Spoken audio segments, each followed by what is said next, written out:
তাহলে মহারাজ আমি এমন কি কর্ম করেছি যে আমার হাত কাটা গেল? সেই জ্যোতিষী বলছে, জানো, পূর্বজন্মে তুমি এক সাধু ছিলে, তুমি প্রতিজ্ঞা করেছিলে যে আমি কখনো মিথ্যা কথা বলবো না। একবার তুমি গঙ্গা স্নান করে যাচ্ছ, সে সময় সামনের থেকে একটা গাভী একটি গরু দৌড়ে যাচ্ছে, পিছনে পিছনে একটি কসাই আসছে। সেই কসাই এসে তোমাকে জিজ্ঞাসা করলো, এখান থেকে এখন একটা গরু গেছে, তুমি দেখেছো? তুমি মনে মনে ভাবলে যে কসাইকে যদি আমি বলি সে তো গরুকে মেরে ফেলবে। কিন্তু আবার তুমি বিচার করলে যে আমি তো প্রতিজ্ঞা করেছি আমি মিথ্যা কথা বলবো না। তা তুমি মুখে কিছু বলোনি, কিন্তু হাত দিয়ে দেখিয়ে দিয়েছো, হ্যাঁ এই দিকে গেছে। সেই কসাই সঙ্গে সঙ্গে পিছনে দৌড়ে গিয়ে গরুটাকে ধরে নিয়ে আসলো, এসে সেই গরুটাকে হত্যা করেছে, গরুর গলা কেটে দিল।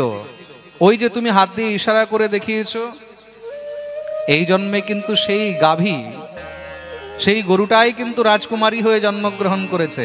আর সেই যে কসাই ছিল সে রাজকুমার হয়ে জন্মগ্রহণ করেছে, আর তুমি ব্রাহ্মণ হয়ে জন্মগ্রহণ করলে। পূর্ব জন্মে সেই কসাই তার গলা কেটেছিল, এই জন্মে সেই গাভী রাজকুমারী হয়ে তার গলা কেটেছে। যে যা করেছে তাকে তার ফল ভোগ করতেই হবে। ব্রাহ্মণ কাশীতে অধ্যয়ন করতে গেছেন, কাশীতে পড়তে গেছেন। কাশী থেকে বিদ্যা অধ্যয়ন করে ফিরে এসেছেন নিজের রাজ্যের মধ্যে, নিজের গ্রামে। চারদিকে খুব চর্চা হয়েছে বলে এই ব্রাহ্মণ কুমার কাশী থেকে বিদ্যা অধ্যয়ন করে এসেছেন, খুব ভালো বিদ্বান, খুব ভালো পণ্ডিত হয়ে এসেছেন। সেখানকার রাজাও যখন শুনলেন তখন তিনি সেই ব্রাহ্মণকে নিজের কাছে নিমন্ত্রণ করিয়ে ডেকেছেন। ব্রাহ্মণ কুমার আসলেন, রাজা তাকে খুব সুন্দর আসন দিয়ে বসিয়েছে। রাজা প্রণাম করলেন, বিপ্রদেব আপনি কাশী থেকে অধ্যয়ন করে এসেছেন, আপনার কাছে আমার কিছু জিজ্ঞাসা আছে। রাজা নিজের জিজ্ঞাসা করলেন, ব্রাহ্মণ তার সমাধান করলো। রাজা খুব আনন্দিত হয়েছে। বিপ্রদেব আমি চাই যে আপনি আমার এখানে আতিথ্য সৎকার গ্রহণ করুন, আপনি আমার রাজ্যের মধ্যে পুরোহিত হয়ে থাকুন, আপনি আমার দরবারে থাকুন, আপনার যত খরচ আছে সব সমস্ত আমি সবসময় দেব, খুব সুন্দর আপনার জন্য ঘর বাড়ি মহল বানিয়ে দেব। সেই ব্রাহ্মণ বলল, আমি বিদ্যা অধ্যয়ন করে এসেছি রাজসেবক হওয়ার জন্য নয়, রাজ কর্মচারী রাজভৃত্য হয়ে থাকার জন্য নয়, আমি কার অধীনে থাকতে চাই না মহারাজ, আমার অপরাধ ক্ষমা করবেন, আমি মুক্ত স্বতন্ত্র থাকতে চাই। রাজা বললেন, ঠিক আছে বিপ্রদেব, আপনার যদি রাজ দরবারে থাকার ইচ্ছা নেই তাহলে আপনি আমার রাজ্যেই থাকুন, নিজে স্বতন্ত্র হয়ে থাকুন, আমি আপনার জন্য একটা সুন্দর মন্দির বানিয়ে দিচ্ছি, আপনি তার মধ্যে থাকবেন, নিজের ভজন সাধন করবেন। ব্রাহ্মণ বললেন, ঠিক আছে আমি সেটা স্বীকার করলাম। খুব সুন্দর সেই ব্রাহ্মণের জন্য মন্দির তৈরি করে দিয়েছে রাজা। সেই ব্রাহ্মণ তার মধ্যেই নিবাস করে নিজের পাণ্ডিত্য কর্ম দ্বারা যা অর্জন হয়, ভিক্ষাবৃত্তি করে যা অর্জন হয় তা দিয়েই জীবন কাটাচ্ছে। সবসময় ঠাকুরের ভজন সাধন নিয়ে সেই ব্রাহ্মণ থাকে। দেখতে দেখতে সেই ব্রাহ্মণেরও বয়স হয়ে গেল, বৃদ্ধ প্রায় হয়ে গেছে, বয়স হয়ে যাচ্ছে। এদিকে রাজার পুত্র সেই রাজকুমার সেও বড় হয়েছে। রাজা নিজের পুত্রের খুব সুন্দর ধুমধাম করে বিবাহ দিলেন। দূর দেশ থেকে মহারাজ রাজকন্যাকে বিবাহ করে নিয়ে আসা হয়েছে। রাজকুমার নিজের অর্ধাঙ্গিনীকে নিয়ে ঘরের মধ্যে আজকে বিশ্রাম করছে, আজকে তাদের শুভরাত্রি।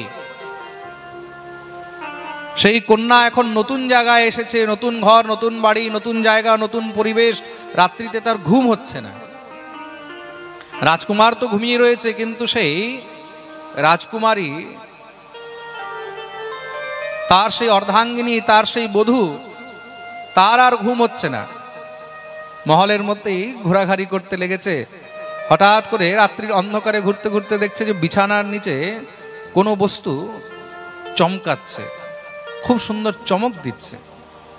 সে ভাবলো দেখি কি, বলে যখনই বিছানার নিচের থেকে সেটাকে বের করেছে, দেখলো বিশাল বড় একটা তলোয়ার। সেই তলোয়ারের মধ্যে হীরা মণি মুক্তা তার সেই মুঠার মধ্যে জড়িত রয়েছে। রাজারা নিজের তলোয়ারের মধ্যে সোনা হীরা মণি মুক্তাও পর্যন্ত লাগিয়ে রাখতেন। তলোয়ারটা যখনই বের করেছে, তলোয়ারটা এত ভারী ছিল, তার এত চমক দেখেই সঙ্গে সঙ্গে সেই পুত্রবধূ, সেই রাজকুমারী ঘাবড়িয়ে গেছে। হাত থেকে তলোয়ারটা পড়ে গেল, আর পড়লো কোথায়? রাজকুমারের গলার উপরে।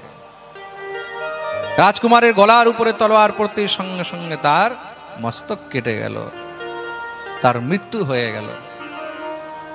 রাজকুমারী তো এবার কাঁদবে না চিল্লাবে না চেঁচাবে, কি করবে বুঝতে পারছে না, মনে ভয় হয়ে গেছে। কেন? রাজা যখন খবর পাবে, রাজপ্রহরীরা খবর পাবে, তখন তো আমাকে মৃত্যুদণ্ড দেওয়া হবে। তারা সবাই মনে করবে আমি বোধহয় রাজকুমারকে হত্যা করেছি। তার মনের কষ্ট কে বুঝবে যে আজকে বিবাহের প্রথম রাত্রি, আজকেই তার হাতে তার স্বামীর হত্যা হয়ে গেল, মৃত্যু হয়ে গেল।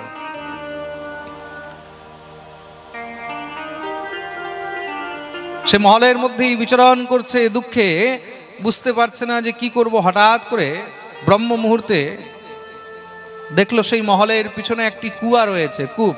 সেই কুয়ার মধ্যে ওই ব্রাহ্মণ এসে স্নান করে জল নিয়ে যাচ্ছে। যখনই তাকে দেখেছে মনের মধ্যে হঠাৎ করে বিচার হলো, সঙ্গে সঙ্গে সে চেঁচাতে লেগেছে, বাঁচাও বাঁচাও বাঁচাও। রাজপ্রহরীরা দৌড়ে এসেছে, কি হলো কি হলো? সঙ্গে সঙ্গে সেই রাজকুমারী চেঁচিয়ে চেঁচিয়ে বলছে, দেখো দেখো, রাজকুমারকে হত্যা করে এক্ষুনি এখান থেকে কেউ দৌড়ে বেরিয়ে গেছে। রাজপ্রহরীরা দৌড়ে গেলেন, গিয়ে সেই ব্রাহ্মণকে পেলেন, তাকে বন্দী বানিয়ে ধরে নিয়ে এসেছে। দরবার লাগলো, রাজা নিজের সামনে সেই ব্রাহ্মণকে দেখেছে। রাজার মনে খুব কষ্ট হচ্ছে। বিপ্রদেবকে বললেন, ব্রাহ্মণ, আমি তোমার এমন কি নষ্ট করেছি যে তুমি আমার পুত্রের হত্যা করলে? ব্রাহ্মণ বলছে, মহারাজ, আমি আপনার পুত্রের হত্যা করিনি। রাজা বলছে, কিন্তু তার স্ত্রী, আমার পুত্রবধূ, সে বলছে যে তোমাকেই নাকি হত্যা করতে দেখেছে। ব্রাহ্মণ বলছে, আমাকে কি করে দেখতে পারে? আমি তো রাজমহলের পিছনে সেই যে কূপ রয়েছে তাতে স্নান করি, নিত্য সেখান থেকে জল নিয়ে যায়। আমি যাচ্ছি, হঠাৎ করে আমাকে রাজপ্রহরীরা ধরে নিয়ে এসেছে। রাজার সেই পুত্রবধূ বলছে, মহারাজ, আমি নিজে দেখেছি, হত্যা করে জানালা থেকে এসে লাফ দিয়ে পালিয়েছে। রাজা বলছে, এই ছিল নাকি? রাজকুমারী বলছে, হ্যাঁ, আমি ইনাকেই দেখেছি, মুখটা ঠিক মতন দেখিনি, কিন্তু বেরিয়ে ইনাকেই যেতে দেখেছি। সেই ব্রাহ্মণ বলছে, মহারাজ, আপনার পুত্রকে আমি জন্মের থেকে দেখছি, আমি তাকে খুব আশীর্বাদ করেছি, জীবনভর তাকে আমি আশীর্বাদ করে গেছি, তাকে হত্যা করে আমার লাভ কি হবে? এই রাজ্যের মধ্যে আপনার কাছে কখনো আমি কোনো বস্তু চাইনি, আমার কোনো অভিলাষা নেই, আমি আপনার সন্তানের হত্যা করব কেন? রাজাও বিচার করলো যে ব্রাহ্মণ তো আজ পর্যন্ত কখনো কিছু খারাপ করেনি, চারদিকে তার সুনাম, খুব সুন্দর, জ্ঞানী, বিদ্বান, আর আমার সন্তানকে হত্যা করে সে পাবেই কি? কিন্তু যখন তার পুত্রবধূ বলছে, সে কাঁদছে, মহারাজ, আমাকে ন্যায় চাই, বিবাহের প্রথম দিনই আমি বিধবা হয়ে গেলাম, এর কারণে আপনি আমাকে ন্যায় দেন। রাজা তখন কিংকর্তব্য বিমূঢ় হয়ে আদেশ করলো, একটি কাজ করো, ব্রাহ্মণ, তার হত্যা করা যাবে না, কিন্তু তার হাত দুটি কেটে দাও। যে হাত দিয়ে সে রাজকুমারের হত্যা করেছে সেই হাত কেটে দেয়া হোক। ব্রাহ্মণের হাত কেটে দেয়া হলো। ব্রাহ্মণ সেই কাটা হাত নিয়ে অসুস্থ হয়ে পড়ে রয়েছেন। দেখতে দেখতে অনেক দিন পেরিয়েছে, সেই ঘাস শুকিয়েছে। ব্রাহ্মণের মনে খুব কষ্ট, সেই রাজ্য ত্যাগ করে দিয়ে ব্রাহ্মণ চলে গেলেন। মনে মনে এত দুঃখ যে আমি জীবনে এমন কোনো অপরাধ করিনি, এমন কোনো পাপ করিনি, জীবনে কোনোদিন কাউকে কোনো কষ্ট দিইনি, কিন্তু আমার সঙ্গে এমন হলো কেন? আমার সঙ্গে এমন অন্যায় হলো কেন? তিনি কোথাও খবর পেয়েছেন যে কাশীতে একজন অনেক বড় জ্যোতিষী রয়েছে, তিনি মানুষের ভূত ভবিষ্য বর্তমান সবকিছু বলতে পারেন, ত্রিকালদর্শী। তিনি মনে মনে বিচার করলেন, একবার তার কাছে গিয়ে জিজ্ঞাসা করি যে প্রভু, আমি এমন কি অপরাধ করেছি, জীবনে এমন কি আমি পাপ করেছি যার ফল আমাকে এইভাবে ভোগ করতে হলো? সেই ব্রাহ্মণ দুঃখী হয়ে কাশীতে সেই জ্যোতিষাচার্যের কাছে, সেই মহাজ্যোতিষীর কাছে গিয়ে উপস্থিত হয়েছে। তার ঘরের মধ্যে গিয়ে যখনই সে আওয়াজ দিয়েছে, ভিতর থেকে সেই জ্যোতিষাচার্যের, সেই জ্যোতিষীর স্ত্রী বেরিয়ে এসেছে। সেই স্ত্রী বেরিয়ে এসে ব্রাহ্মণকে যখন দেখলো, সেই স্ত্রী তখন গর্জনা করে বলছে, কি ব্যাপার, কিসের জন্য এসেছো? সেই ব্রাহ্মণ বলছে, আমি জ্যোতিষী মহারাজের সঙ্গে দেখা করতে এসেছি, উনার সঙ্গে কি দেখা হবে? হ্যাঁ হ্যাঁ, অনেক লোক আসে দেখা করতে, যাও ওখানে বসে যাও, যখন আসবে তখন দেখা করে নেবে। আচ্ছা আচ্ছা, ঠিক আছে। ব্রাহ্মণ সেখানে এক গাছের নিচে বসে আছে, দেখলো সেই জ্যোতিষী মহারাজ এসেছেন। যখনই তিনি ঘরে ঢুকেছে, সঙ্গে সঙ্গে তার স্ত্রী বেরিয়েই সেই জ্যোতিষীকে গালাগালি শুরু করে, এসে গেছে, কোনো কাজ নেই, কর্ম নেই, খালি সবসময় ঘুরে বেড়ায়, ঘরের মধ্যে কি লাগবে কি না লাগবে কখনো একবার দেখেও না, কখনো ভালো করে আমার খেয়ালও রাখে না। আমার তো ভাগ্যই মন্দ, আমার কপাল মন্দ, আমার জীবন বেকার হয়ে গেল তোমার মতন মানুষকে বিবাহ করে। মানুষের সবসময় খালি ভূত ভবিষ্যৎ বলছে, আর আমার দিকে কোনো খেয়াল নেই, আমার কোনো যত্ন নেই, এই নেই সেই নেই মহারাজ, সে তো আবল তাবল যা পারছে বকে যাচ্ছে। ব্রাহ্মণ চুপচাপ শুনছে, হাত পা ধুলো, হাত পা ধুয়ে আসনে বসেছে। তার সেই স্ত্রী খুব করে মহারাজ যা পেরেছে তা বলে টলে ভিতরে ঢুকে গেল। সেই জ্যোতিষী ব্রাহ্মণকে দূর থেকে দেখেছে, তাকে ডাকলো, আসো। ব্রাহ্মণ কাছে গেছে, প্রণাম করলেন। জ্যোতিষী বললেন, বলো কি বলতে চাও? বলে, মহারাজ আমি আপনার কাছে এসেছিলাম নিজের দুঃখ নিয়ে, যে আপনার কাছে কিছু জিজ্ঞাসা করব, কিন্তু এখন দেখতে পাচ্ছি আমার থেকে বেশি দুঃখিত আপনি, আমার থেকে বেশি দুঃখিত আপনি, আপনার কাছে আর কি জিজ্ঞাসা করব? ব্রাহ্মণ বললেন, কেন, এমন কি দেখলে? বলে, মহারাজ আপনার মতন গুণী, আপনার মতন জ্ঞানী, চারদিকে আপনার এত নাম, চারদিকে আপনার এত সুনাম, চারদিকে আপনার এত চর্চা, আপনি এত বড় জ্যোতিষী, কিন্তু আপনার ভাগ্যে এমন স্ত্রী লেখা রয়েছে, আপনার কপালে এমন বউ লেখা রয়েছে যে আপনাকে অপমান করছে, আপনাকে যা ইচ্ছা তা বলছে, সংসারে সবাই আপনার সুনাম করে, আপনাকে প্রণাম করে, চারদিকে আপনার নাম ছড়িয়ে রয়েছে। আমি আপনার নাম শুনে আপনার কাছে দৌড়ে আসলাম, আর এখানে এসে দেখছি আপনার স্ত্রী আপনার অবহেলা করছে, আপনাকে গালাগালি করছে, যা মুখে আসছে তাই বলছে, আর আপনি চুপচাপ সহ্য করে শুনছেন। আপনি এত বড় জ্যোতিষী হয়ে নিজের জন্য একটা ভালো বউ দেখতে পারলেন না? আপনি নিজের জন্য একটা ভালো অর্ধাঙ্গিনী দেখতে পারলেন না? সেই জ্যোতিষী হাসতে লেগেছে, বলছে, বিপ্রদেব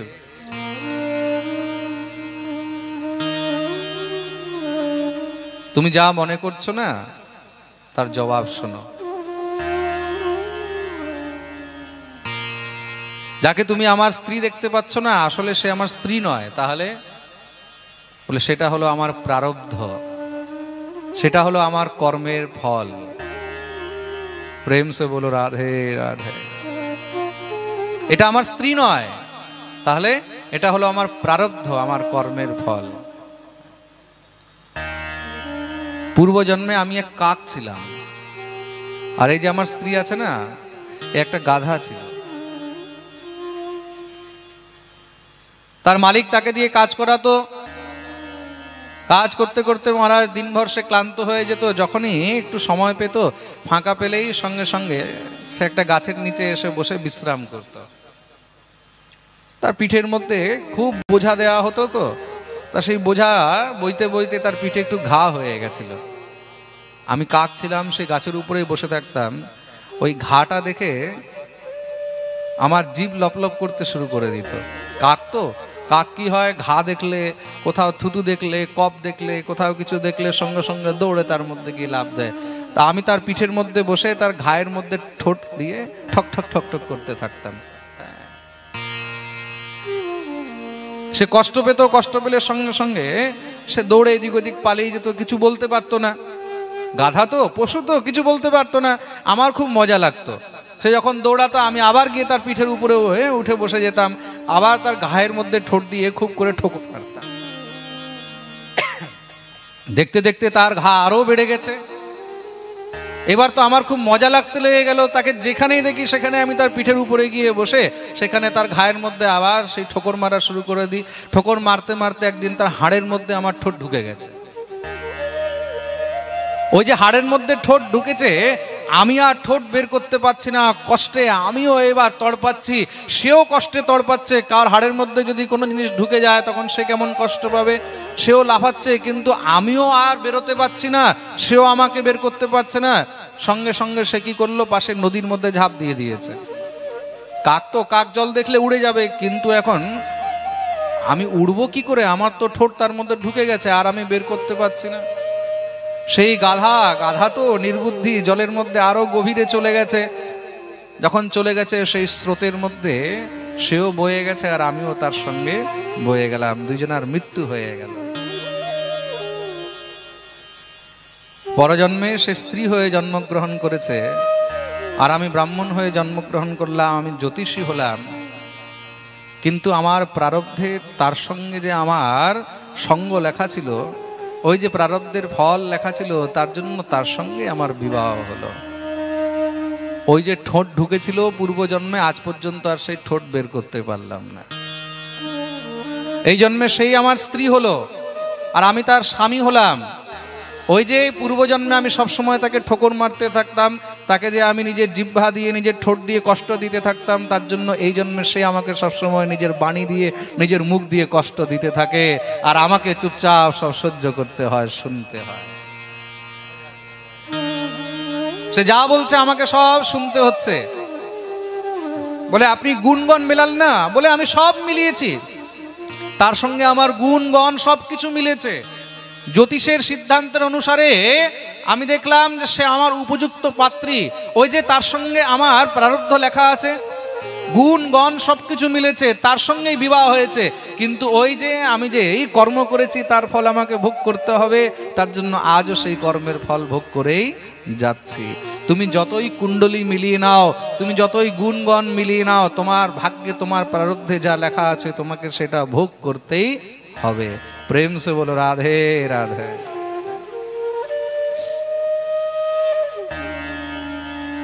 তোমার ভাগ্যে যদি সুখ লেখা আছে তাহলে কুণ্ডলী না মিলিয়েও সুখ থাকবে, আর তোমার ভাগ্যে যদি দুঃখ লেখা আছে তাহলে তুমি যতই মহারাজ কুণ্ডলী মিলাও, যতই তুমি ভালোবাসো, কিন্তু সেখানে তোমার সেই সুখ হবে না। প্রারব্ধে যা লেখা আছে তোমাকে সেটা ভোগ করতেই হবে। অবশ্যমেব ভোক্তব্যম কৃতম কর্ম শুভাশুভম। তাহলে মহারাজ আমি এমন কি কর্ম করেছি যে আমার হাত কাটা গেল? সেই জ্যোতিষী বলছে, জানো পূর্বজন্মে তুমি এক সাধু ছিলে, তুমি প্রতিজ্ঞা করেছিলে যে আমি কখনো মিথ্যা কথা বলবো না। একবার তুমি গঙ্গা স্নান করে যাচ্ছ, সে সময় সামনের থেকে একটা গাভী একটি গরু দৌড়ে যাচ্ছে, পিছনে পিছনে একটি কসাই আসছে। সেই কসাই এসে তোমাকে জিজ্ঞাসা করলো, এখান থেকে এখন একটা গরু গেছে, তুমি দেখেছো? তুমি মনে মনে ভাবলে যে কসাইকে যদি আমি বলি সে তো গরুকে মেরে ফেলবে। কিন্তু আবার তুমি বিচার করলে যে আমি তো প্রতিজ্ঞা করেছি আমি মিথ্যা কথা বলবো না। তা তুমি মুখে কিছু বলোনি, কিন্তু হাত দিয়ে দেখিয়ে দিয়েছো, হ্যাঁ এই দিকে গেছে। সেই কসাই সঙ্গে সঙ্গে পিছনে দৌড়ে গিয়ে গরুটাকে ধরে নিয়ে আসলো, এসে সেই গরুটাকে হত্যা করেছে, গরুর গলা কেটে দিল। ওই যে তুমি হাত দিয়ে ইশারা করে দেখিয়েছো, এই জন্মে কিন্তু সেই গাভী, সেই গরুটাই কিন্তু রাজকুমারী হয়ে জন্মগ্রহণ করেছে, আর সেই যে কসাই ছিল সে রাজকুমার হয়ে জন্মগ্রহণ করেছে, আর তুমি ব্রাহ্মণ হয়ে জন্মগ্রহণ করলে। পূর্ব জন্মে সেই কসাই তার গলা কেটেছিল, এই জন্মে সেই গাভী রাজকুমারী হয়ে তার গলা কেটেছে। যে যা করেছে তাকে তার ফল ভোগ করতেই হবে।